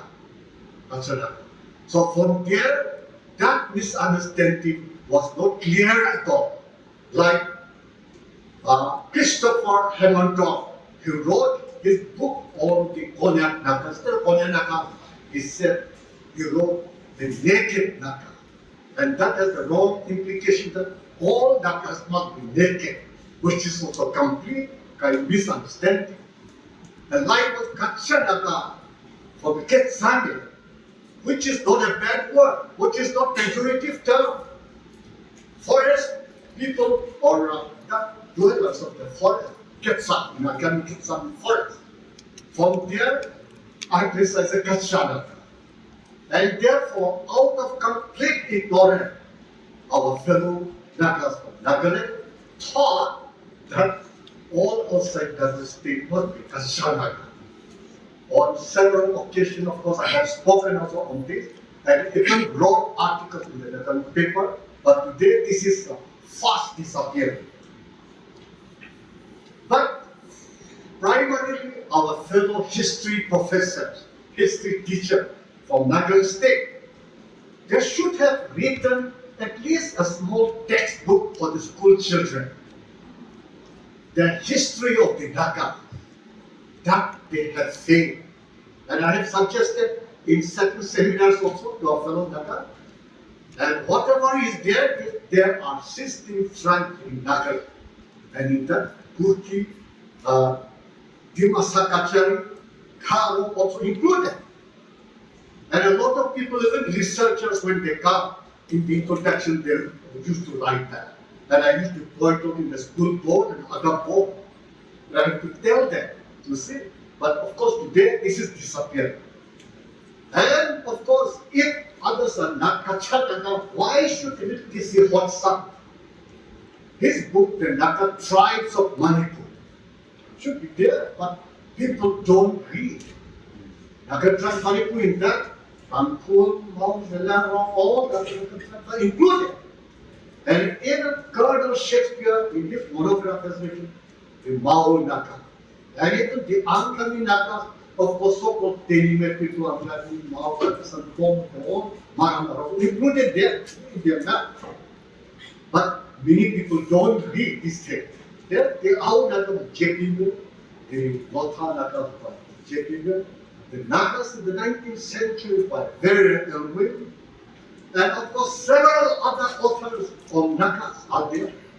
And that way, Nagas are popular. The maximum number of books written for the Northeast people, Northeast tribe of people, is on the Nagas.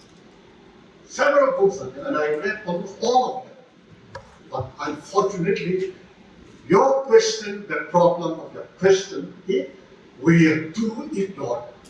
Although we are graduate, postgraduate, PhD holder, etc., but many people don't read widely and deeply.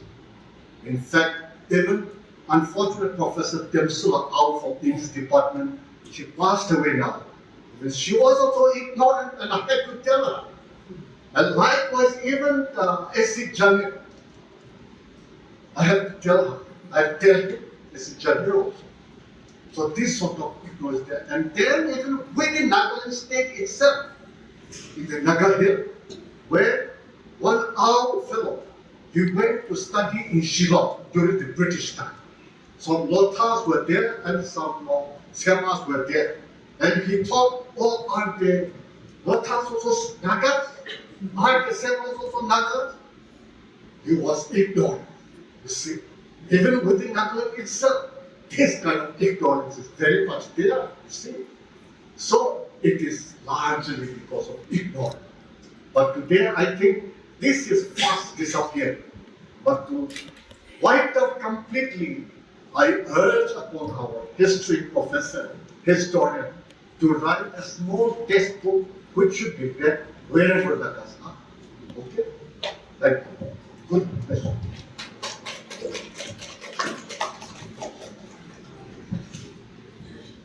All of your questions are very important. However, in the interest of time, I will filter out some of the questions which have been already answered. And also those relevant questions I would love to look at as well. So there is not. The factional groups are often an obstacle to our development. So how should we unite all the Nagas and change the mindset and make them pro-socio-economic and political?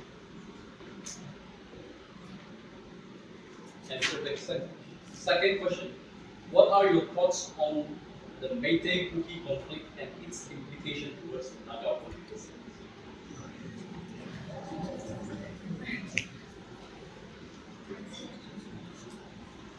The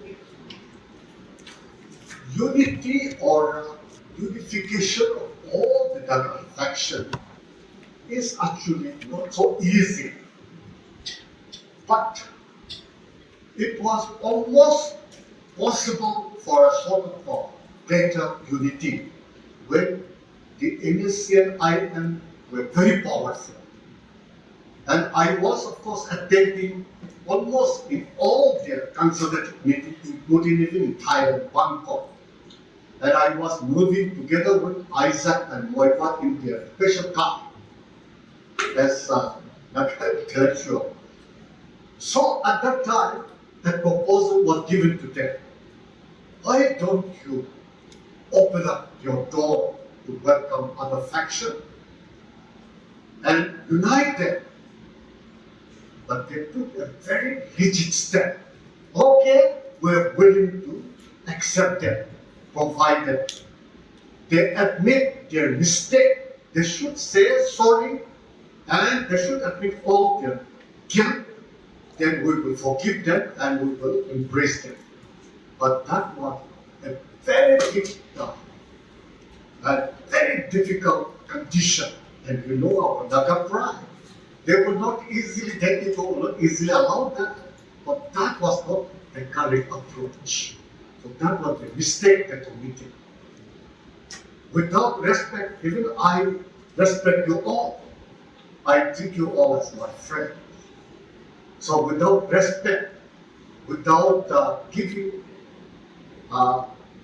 generous and good condition, it is not easy. But that is how mistakes have been created. Secondly, because of wrong leadership also, and within the organization, fairness was also not there. Even today, a lot of the so-called top functionaries also, they're not getting their pay, and some of them getting a lot of money. Even some of the collective leadership members also, they're not getting their salary. Even some of the top so-called Naga Army general, they are also not getting their salaries or their pay properly. Others are getting a lot because of such an uneven and bad policy. Factions are also increasing. And of course, a lot of others, they also want to make quick money. And that's how they join. And then the organization leaders, they don't have any check. They just embrace and accept everyone without any scrutiny. And that is how it can be mushroom. So that is also the mistake. Okay? Now coming to the Pfokrehe conflict, its implication on the Nagas. If the National Register Citizenship, NRC, is implemented, and the cut-off year will be 1951 or 61 or 71 or whatever, if that is implemented, of course that will set a very good demographic the imbalance can be checked. And of course, I wish that both the communities should also come to an understanding. But with that NRC, those who have come after that period, they should be deported to their original home. And that will pacify both the Nagas and also the Meiteis. Without that, at present, of course, most of the so-called original ancestral land of the Nagas are being occupied by Pfokrehe, Xavier, and they are alive. And that is why Nagas are uneasy, feeling like a resentment towards them. So that has also to be addressed to a large extent. And the NRC is a good opportunity. And after that, of course, the exercise has to be carried out, and also delimitation process has to be also implemented. Unless that is implemented, Nagas are at a loss. Why? Because going by the population ratio of constituency, our neighbor, our fellow brethren, Meiteis are at the moment benefiting more. That is also a fact. But if delimitation is made, Nagas will gain a few more seats. Then that will also even out. Secondly, structural justice and fairness has to be done. And this I had conversation with some of my Pfokrehe friends also. And they all were also telling me what is fair and what is just, who is rational and reasonable, who will object to what you are saying. That's what my Pfokrehe friends are also telling me. But unfortunately, some of our MLA who are supposed to carry forward our interest because of their sheer number of minority, unlike Alfred, they are afraid to pick out their rights, their interests, and debate intellectually at the assembly level. So such an event development has to be made, and to that, a lot of our make-believe friends with whom I have exchanged views, they are also not objecting at all. What is fair, what is just, settled, we should accept. Here's what our make-believe friends also tell you. Okay. Therefore, they are fine, of course, if fairness is done, then of course the resentment, the anger, the simmering undercurrent will be less. And of course, with their fight together with the other processes which are in the offing, it will be good for all communities. I do not nurse any hostility to a neighbor because everybody has to thrive together, flourish together, but the structure should be fair and just. Although selfish people will like to have lion's share always for themselves, selfish interest for themselves, but the same and reasonable, sensible individuals have to be conscientized and sensitized, and we should accept what is the good for all. The common good, shared common history, shared destiny should be the goal. And any reasonable person, even irrational and reasonable person, in the long run will accept that. Thank you. Yes. And see again. Yeah, please. Yeah, please come. Yeah.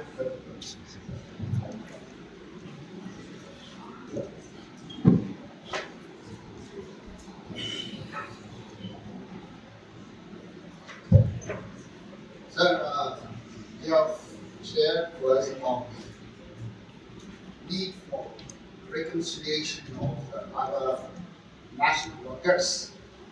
That is the dream of the Naga movement, one united, strong body. At the same time, as we are trying to point out, because of those factors, we are not in a position to come together. In fact, now that we have the Naga movement, no reconciliation. After that, we have the so-called, Naga Forum for reconciliation. This positive, way forward kind of suggestions, have been initiated. But why is it that we are not, in a position to carry forward to come to that logical conclusion? That is one question. Another issue which is affecting us as Nagas, because we are talking about Naga integration. Now we have the free movement regime, and because of the insistence of one particular community, the Government of India has decided to fence, and it is 10 years for settlement. Here we have agriculture, particularly those areas, Sanglam, Tira, all those areas have 520. Gujarat, of course, not 510. And Nagaland has at least 250 kilometers.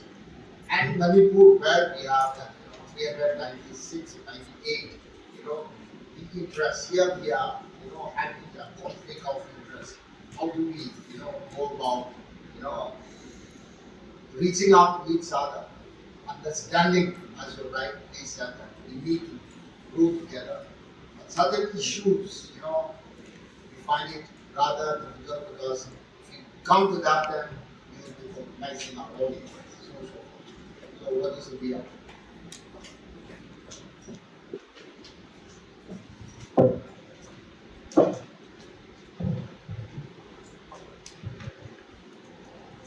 questions are not that easy to answer. These are very difficult.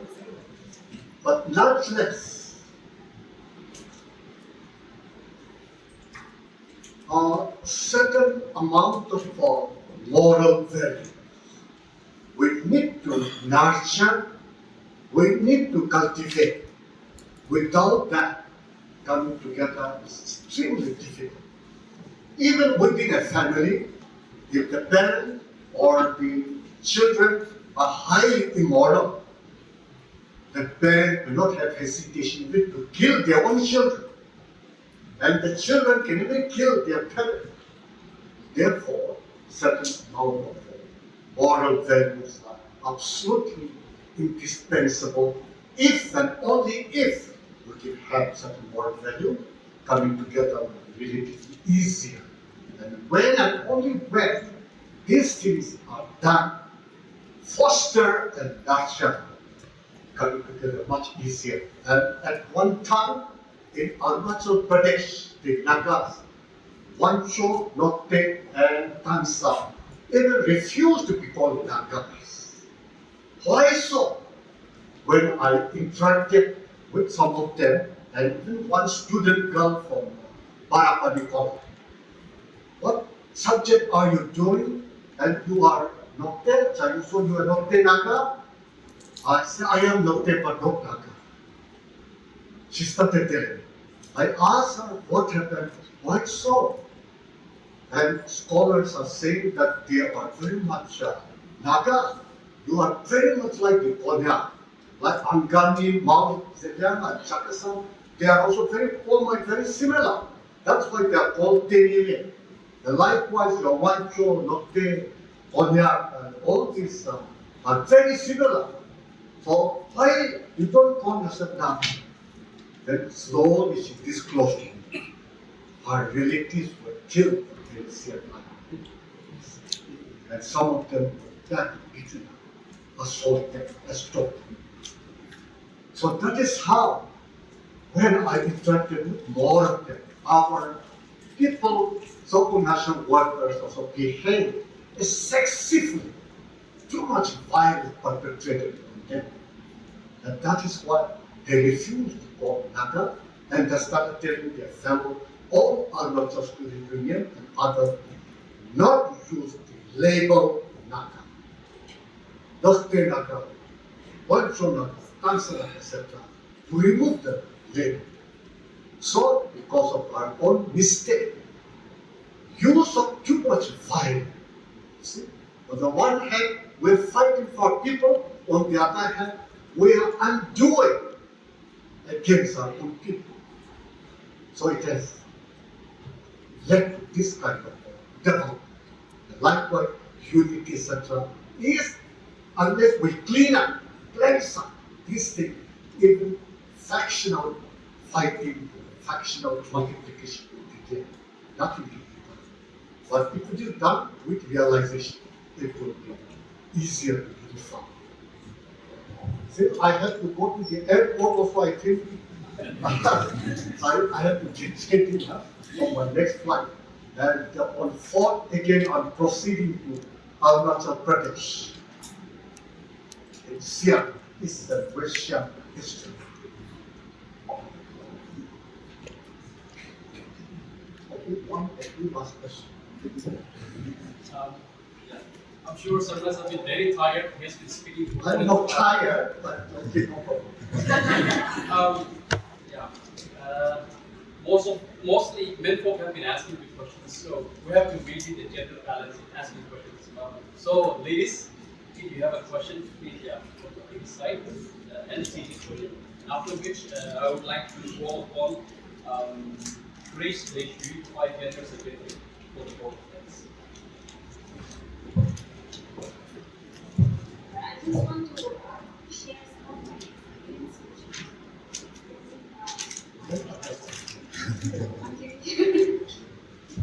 I just want to share a little bit of my experience, which I experienced in my childhood. So, in the beginning of your speech, you mentioned about violence, the tortures which you experienced So unfortunately, I am also one of the victim of this kind of incidents. So where in the year 2000, between the Christmas and the New Year, uh, one group of Indian Army, Indian forces, they came to our village as a combing operation. Tabanglong in Tabanglong district. So where six innocent villagers, including my dad and my grandpa, were killed, and two Maitai Chinese businessmen also killed.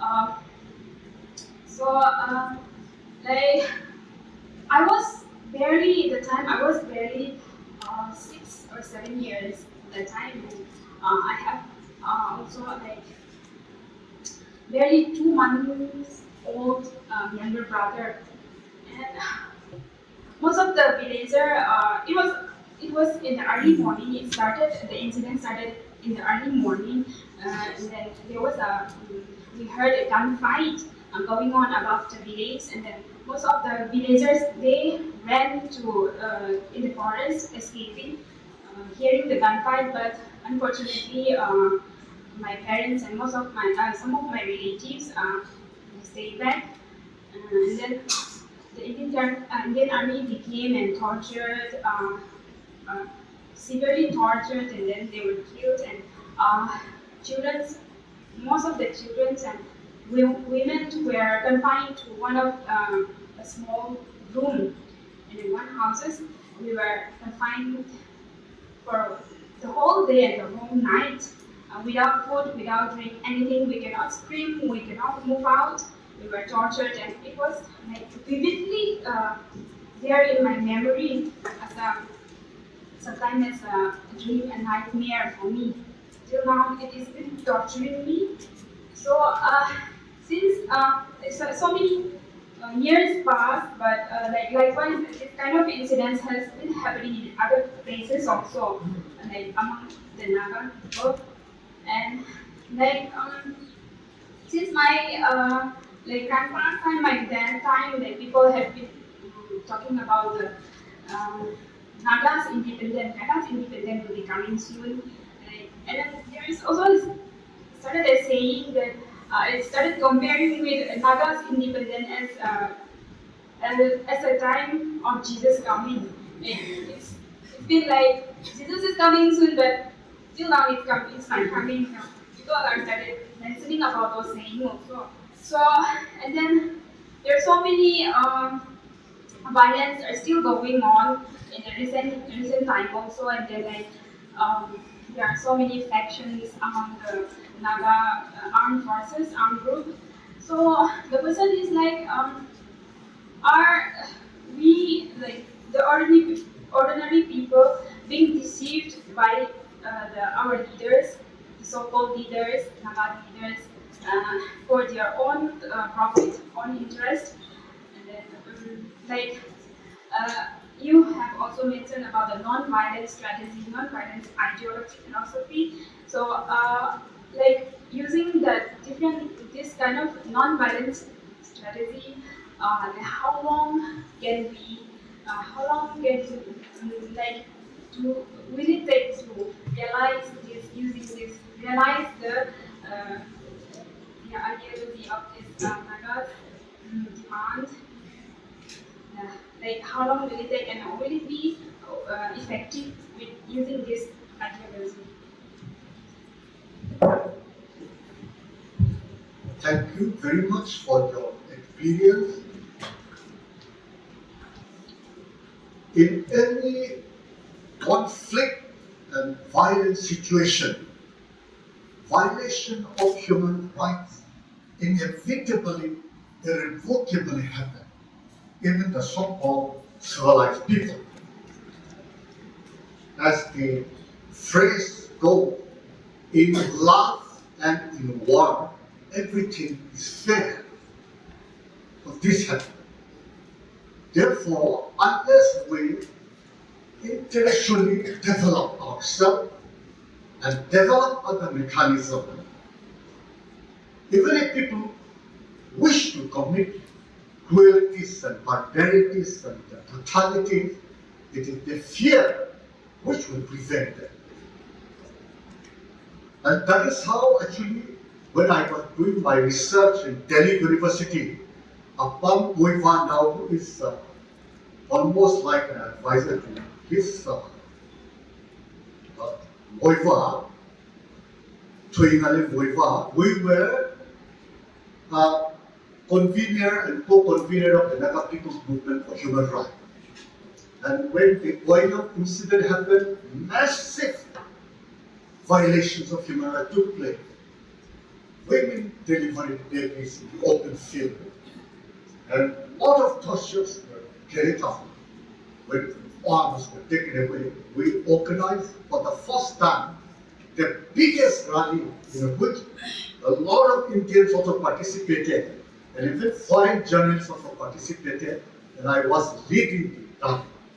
That was 1987.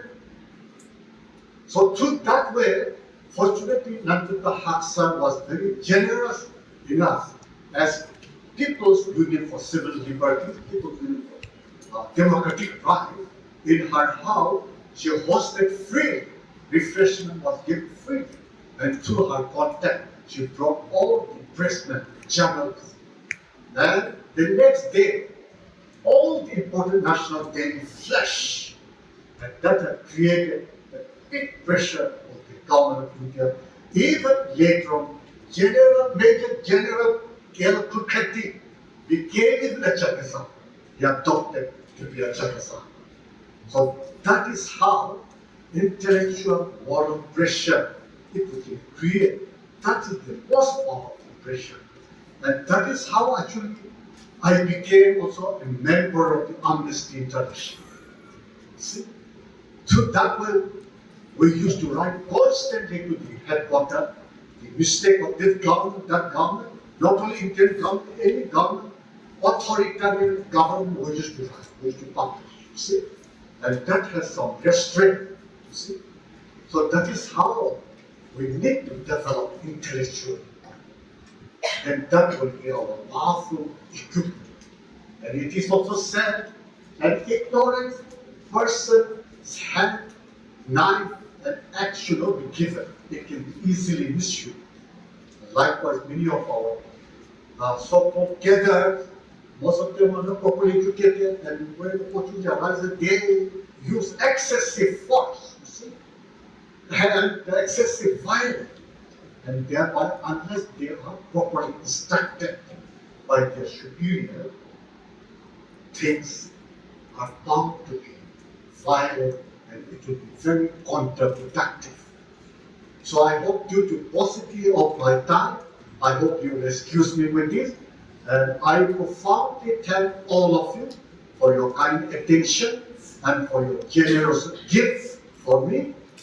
So I wish you all a very bright career, and my one single advice to all of you is, in today's world, the technology has become so powerful, like YouTube, like UTC, ChatGPT, and China DeepSeek, etc. Kindly, fully utilize them and to advance your knowledge. You can today listen even to the top professors' lectures, to this instrument, to this technology. So try to learn as much as possible, and that will liberate all of us, that will emancipate all of us. So once again, I thank my fellow colleagues and all friends for all of your attention and for your hospitality, for your generosity. And I wish you all, hopefully, somewhere, someday, we meet again. Thank you.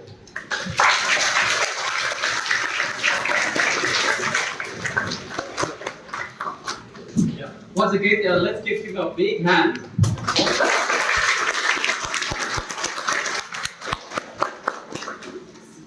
It has been truly enlightening for all of us. Now may I call upon our secretary to raise the issue for the vote.